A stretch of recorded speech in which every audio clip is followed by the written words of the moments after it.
Comrades, democracy is a state of mind, just as youth is a state of mind. These so-called Democrats. But look at the world. How can one want to impose democracy by killing millions of people? That's dictatorship, not democracy. It cannot be imposed.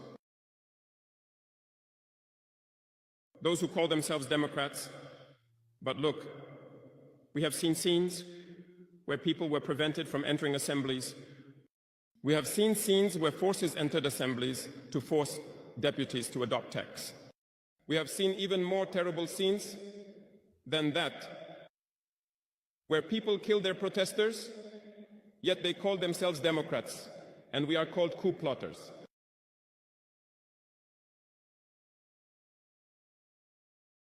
If that's democracy, I repeat, we do not want that kind of democracy.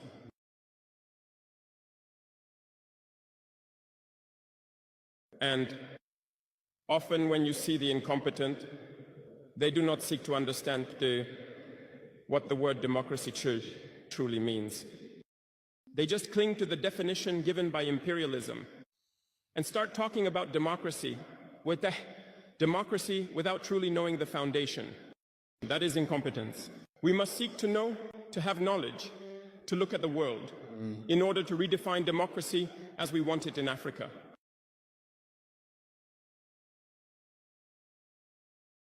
The incompetent hide behind freedoms. Remember one thing, there is no such thing as individual freedom. That is a fact. Do you really think that everyone is free? Freedom is collective. As long as we live in a society with rules, freedom is collective. Because if you don't follow the rules, you can't live in society. If you are free to speak as you wish, the other is also free to respond as they wish. That would be chaos. If you are free to drive on the street and run a red light as you wish, the other is also free to go and crash into you. You understand that if individual freedom prevails, we are in a society of chaos.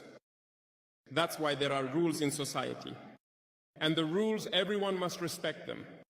And here we are talking about collective freedom. So some people claim the right to talk about their own individual freedom, but without considering others. I think this is also part of incompetence, because they do not seek to understand. They arrogate rights that perhaps the states have given them to act, to do everything for themselves, neglecting the freedoms of others. No, freedom is collective.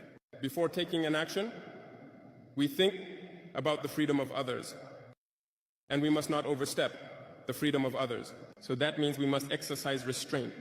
And once we have restraint, individual freedom does not exist. Freedom is collective. And we must cultivate this culture of collective freedom. Therefore, in seeking knowledge, let us read. Let us question history. Do not read the history that they have written in their favor. Seek knowledge through multiple sources, and you will understand in history who fought for Africa, how we must fight to continue this struggle of our predecessors. And I will not conclude my remarks without once again expressing my strong opinion on the aspect of communication. Because, as I said, it is the deadly weapon of imperialism. And you young people in Daksokot, you must do everything to distinguish the true from the false.